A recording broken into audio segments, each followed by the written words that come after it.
아멘. 다 함께 자리에 앉으셔서 오늘 예배가 일생에 한 번뿐인 예배처럼 하나님 앞에 전심을 다하십시오.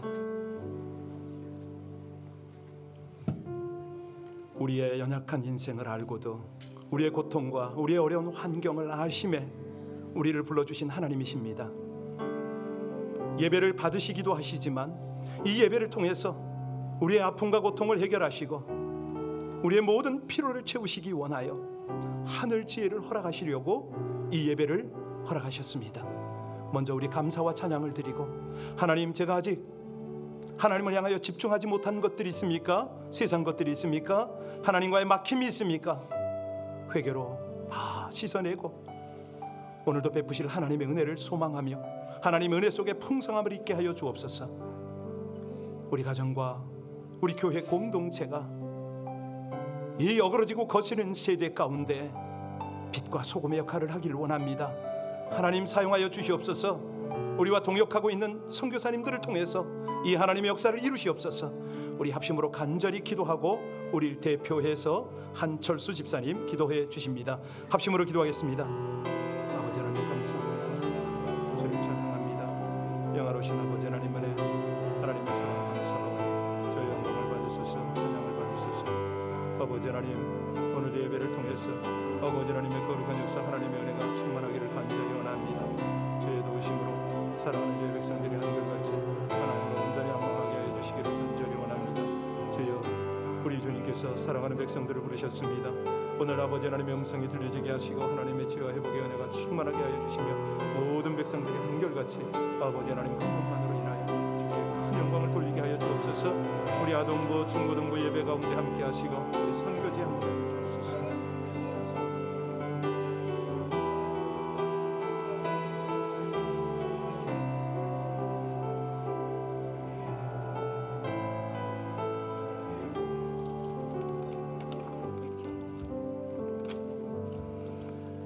믿는 자들에게 하나님이 자녀가 되는 권세를 주시고 영접하는 자들에게는 구원을 허락하시는 하나님 아버지, 지난밤에도 은혜 가운데 보호하사 잘 자고 맑은 정신으로 일어나서 이렇게 예배를 드릴 수 있게 하여 주심을 감사드립니다.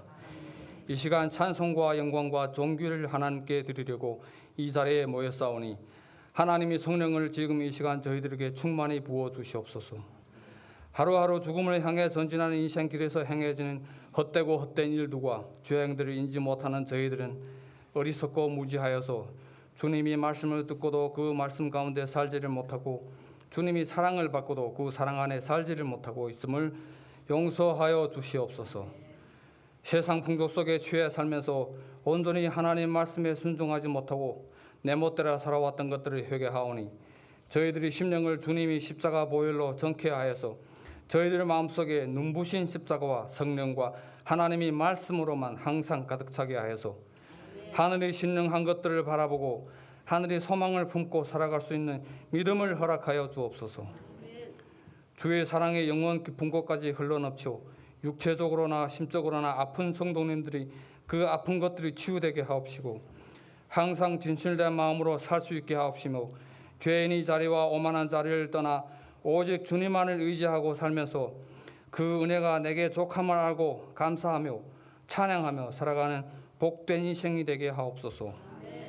저희들을 무너뜨리려는 음란과 질병과 가난과 사악한 영의 귀신들이 저희를 주관하지 못하게끔 만왕의 왕이신 하나님이시여 성령님으로 그 악한 것들에 물러나게끔 저희들을 꼭 붙들어 지켜주옵시고 저희 성도님들이 가정마다 환난과 시험에 들지 않고 감사와 기쁨과 지혜와 행복이 넘치는 가정이 되어서 그 정의의 에너지들이 이웃과 이 세상에 전파되게 하여 주옵소서.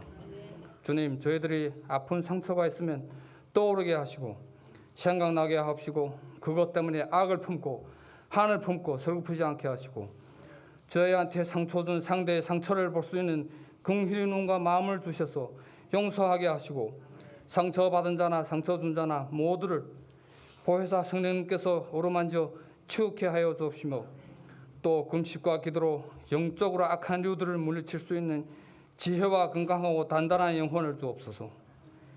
예수님을 믿는 저희들 안에 생수와 기쁨이 되시는 예수님이 임마누엘로 와 계시는 것을 믿는 자들마다 체험케 하여 주옵소서. 중고등부 사역을 이끄시는 부목사님께 넘치고 마르지 않는 에너지를 부여하셔서 그 사역을 잘 이끌어가게 하시고 참여자들도 그 속에서 많은 깨우침과 지혜를 얻어 더 나은 사역을 할 수 있는 영적 리더들로 성장케 하옵소서. 오늘도 하나님의 말씀을 전달하시는 목사님을 통해 삶의 지혜와 영적 힘을 얻어 건강한 영혼을 다져가는 데 있어서 도움이 되는 은혜의 시간 되게 하옵소서. 예수 그리스도 이름을 받들어 기도드렸습니다. 아멘.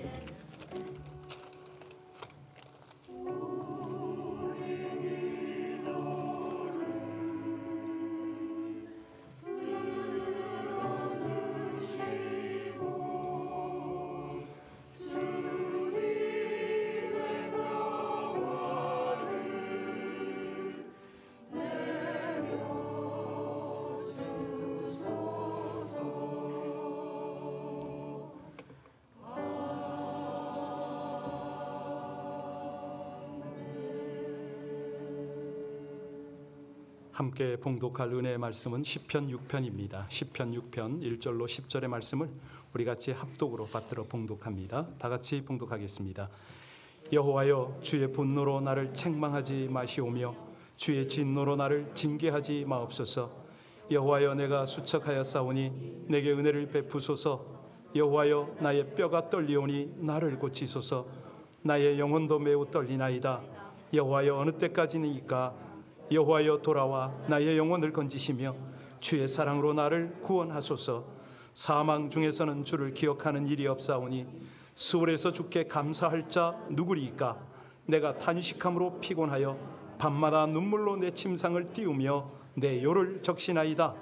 내 눈이 근심으로 말미암아 쇠하며 내 모든 대적으로 말미암아 어두워졌나이다. 악을 행하는 너희는 다 나를 떠나라. 여호와께서 내 울음소리를 들으셨도다. 여호와께서 내 간구를 들으셨으며 여호와께서 내 기도를 받으시리로다. 내 모든 원수들이 부끄러움을 당하고 심히 떨미어 갑자기 부끄러워 물러가리로다. 아멘. 하나님의 말씀입니다.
하나님께 영광입니다.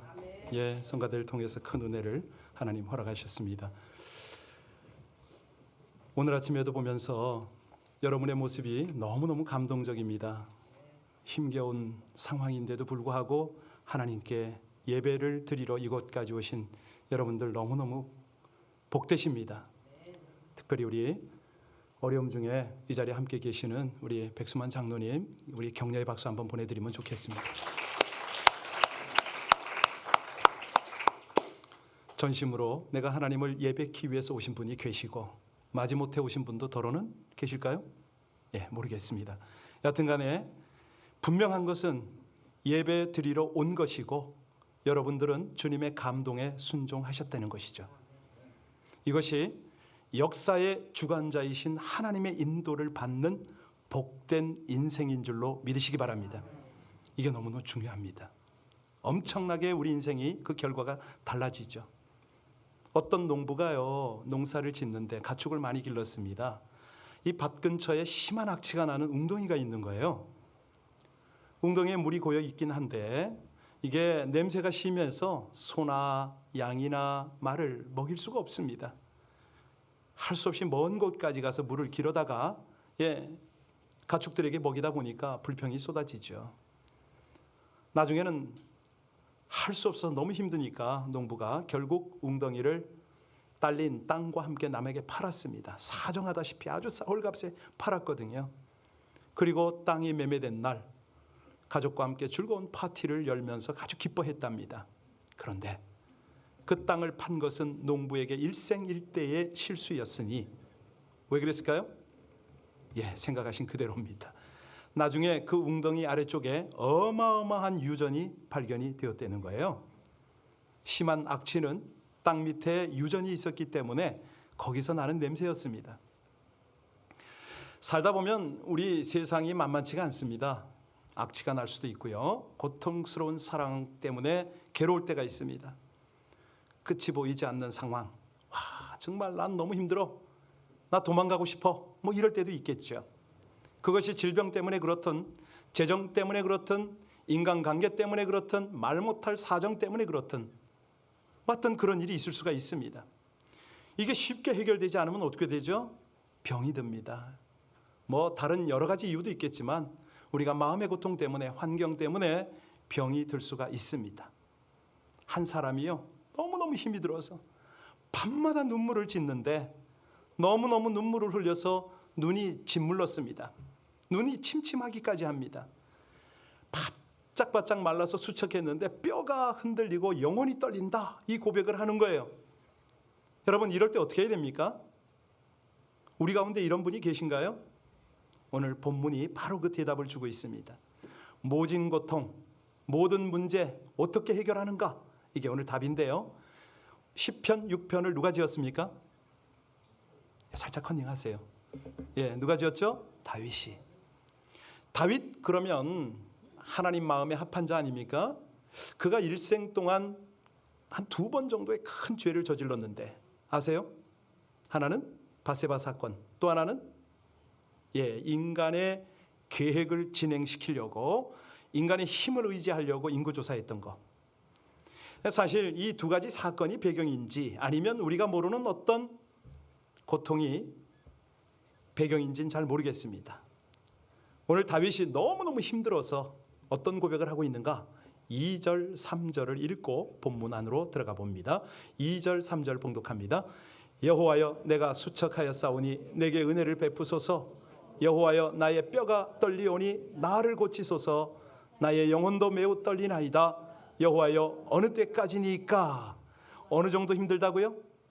뼈가 영혼이 떨리고 흔들 정도다. 여러분 뼈라는 것은 우리 시신이 가장 나중에 썩는 것이 뼈 아닙니까? 그러니까 뼈가 떨렸다 이건 뭐죠? 그만큼 깊은 마음 깊은 곳에 고통이 있습니다. 이 표현이죠. 정신, 영혼까지 흔들리는 고통 때문에 밤마다 눈물로 침상을 적셨답니다. 우리가 대충 가늠해 볼 수 있는 것은 사무엘하 11장 12장에 보면 다윗이 밧세바와 간음을 했잖아요. 그리고 그 죄를 덮으려고 음모를 꾸밉니다. 남편 우리아를 죽였습니다. 이 사건 이후에 하나님께서 어찌하십니까? 나단 선지를 보내잖아요. 왜요? 다윗의 죄를 책망하려고. 그때 다윗이 어떻게 반응합니까? 나 왕이야, 네가 뭐야, 뭐 이렇게 나오나요? 아니잖아요. 책망을 달게 받고 눈물로 회개하며 참회의 과정을 거칩니다.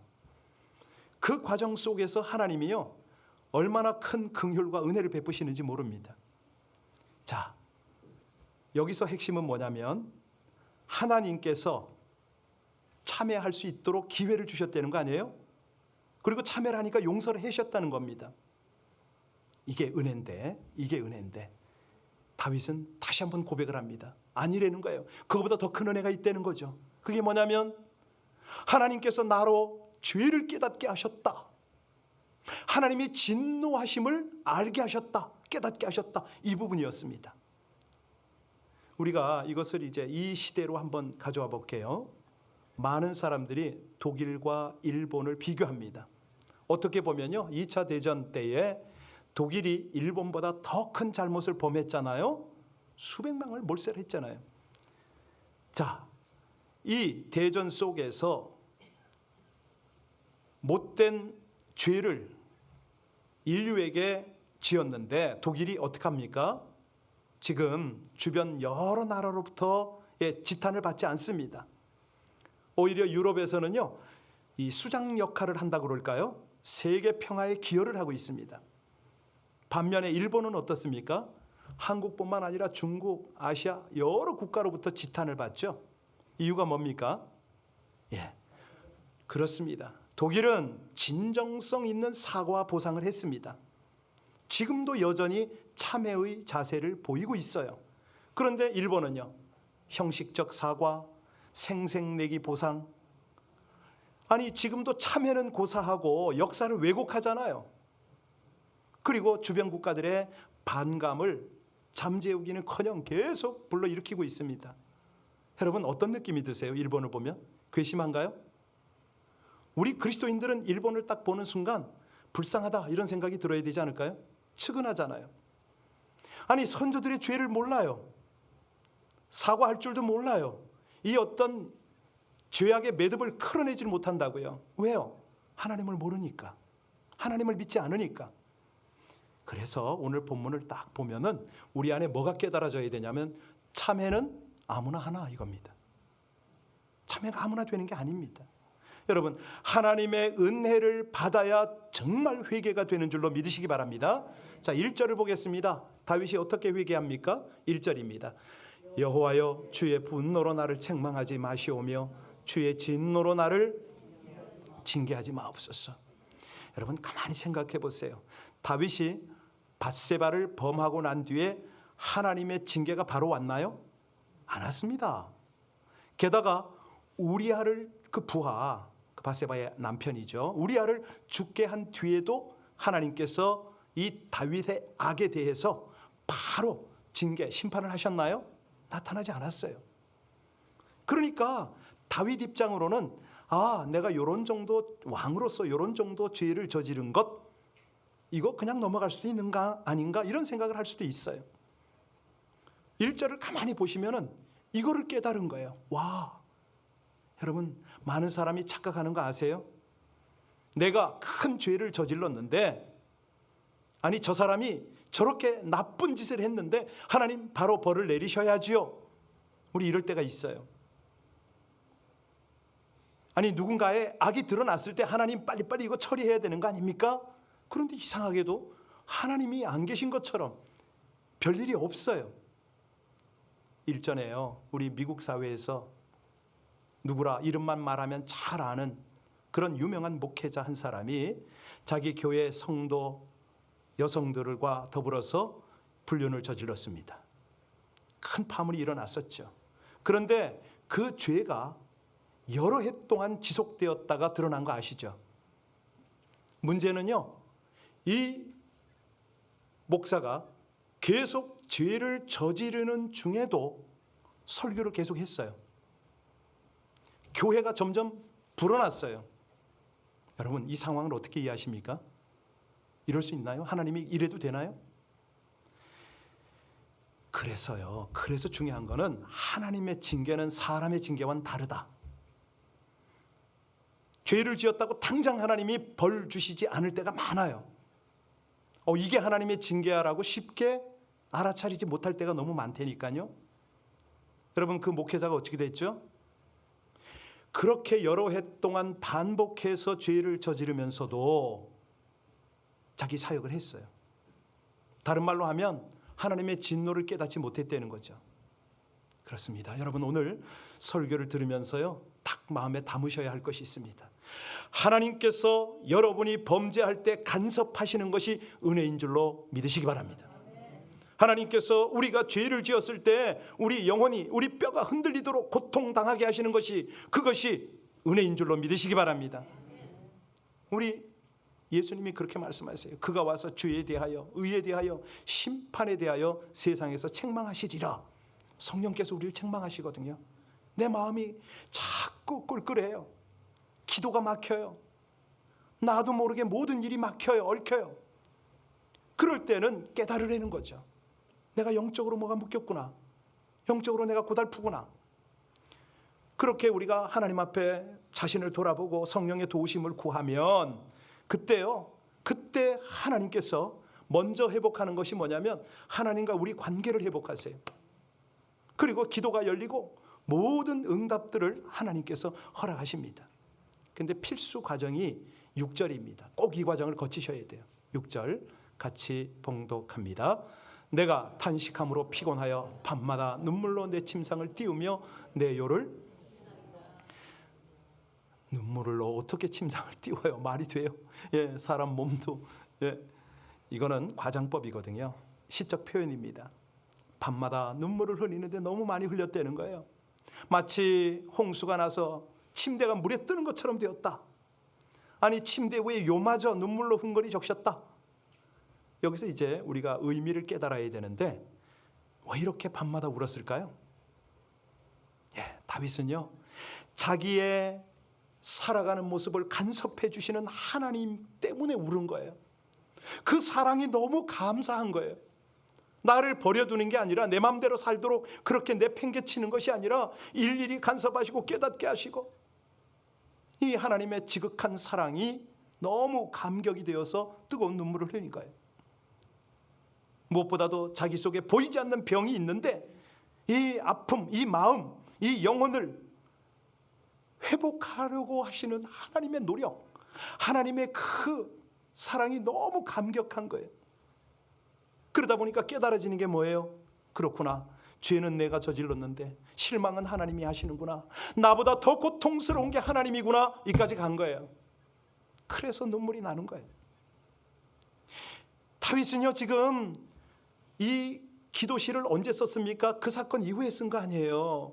그러니까 한참 세월이 지나도 시를 쓰고 있는 상황에서도 눈물을 흘리고 있습니다.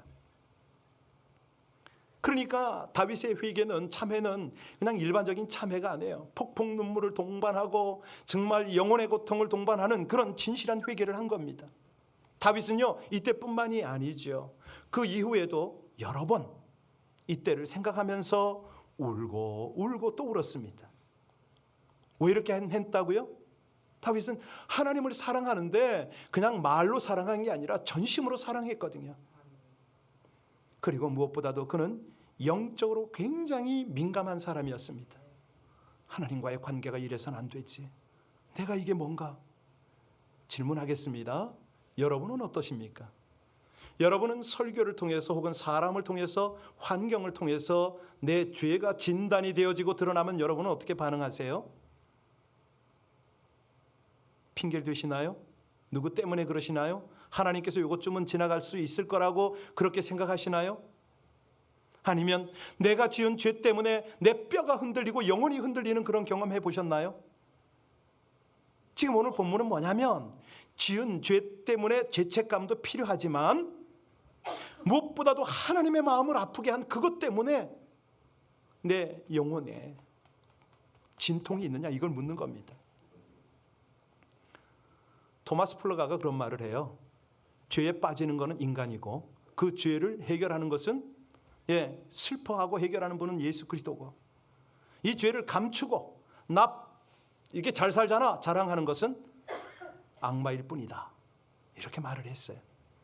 여러분, 우리 인생 중에요, 우리가 믿음 생활하는 중에 한 번쯤은 하나님께 너무 죄송해서 울고, 내가 지은 죄가 너무 부끄러워서 울고, 나를 아직까지 벌하지 않고 그 죄를 가려주시려는 하나님의 은혜 때문에 울고, 뭐 이런 거 좀 있어야 되는 거 아닌가요? 한 번쯤은 있어야죠. 죄는 죄 지은 자신이 잘합니다. 그래서 이런 말이 있잖아요. 자신을 죄인으로 여기는 의인이 있고 자신을 의인으로 여기는 죄인이 있다. 그런 말이 있잖아요. 우리가 이 다윗처럼 이렇게 진심 어린 참회를 하고 울 수 있으면 얼마나 좋을까요? 하나님 죄송해요. 하나님 제가 왜 이러죠? 부끄러워서. 하나님 기다리시네요. 제가 빨리 돌아가야 되는데. 크게 감사해서 울고, 이렇게 하나님 앞에서 참회로 모든 문제를 해결하시는, 하나님과의 관계가 열리는 여러분들 되시기를 주의 이름으로 축원합니다.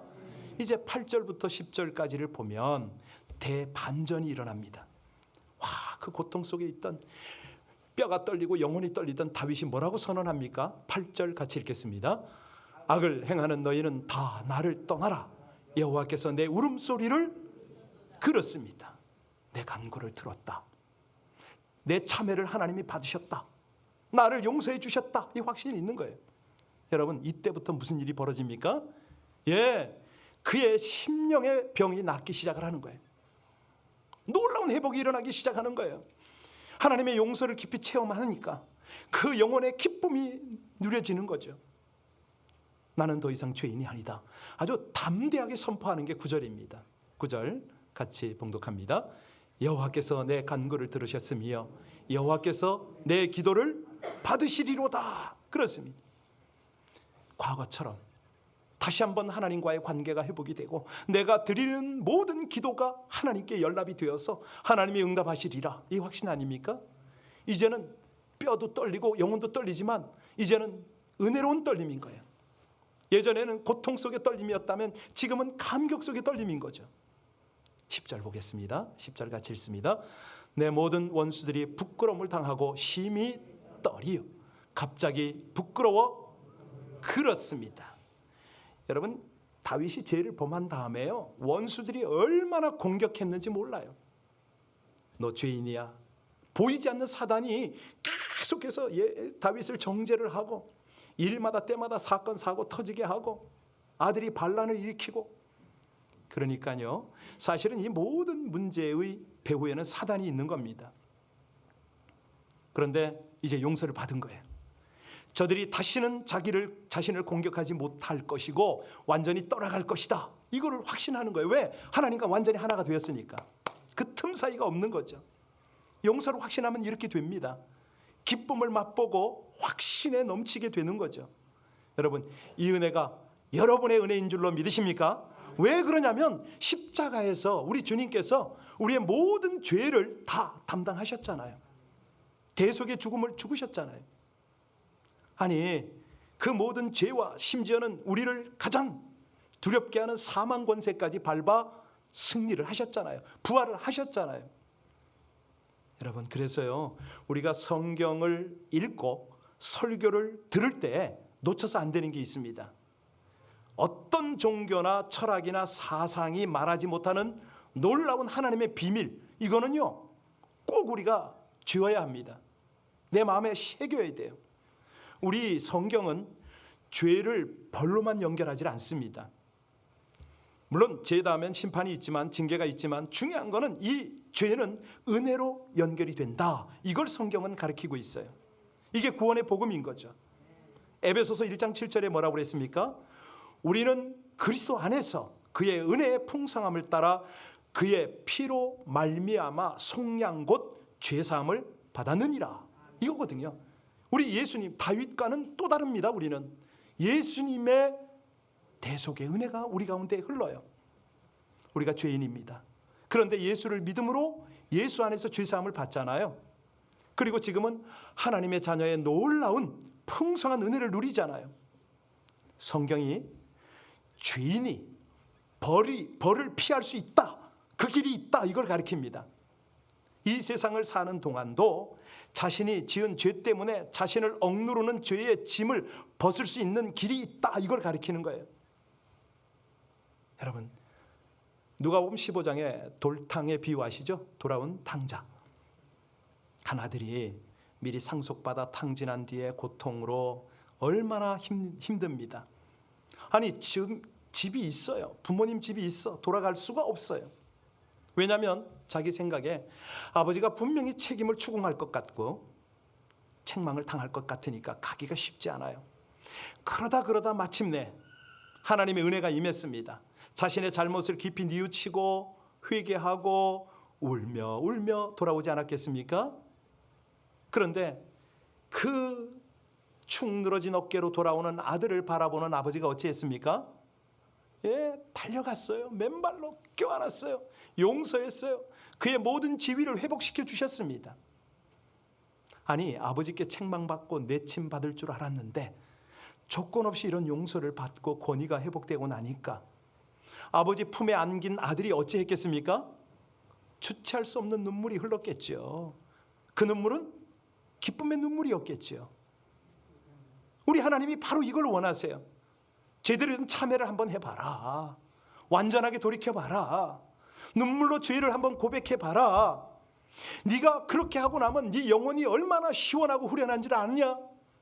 너의 모든 문제가 너도 모르는 사이에다 해결된 걸 네가 경험하길 원하느냐, 이거예요. 그걸 하나님이 원하세요. 우리보다 하나님이 더 원하시는 거죠. 참회가 제대로 되면요, 하나님과의 관계가 열립니다. 네, 모든 회복이 일어납니다.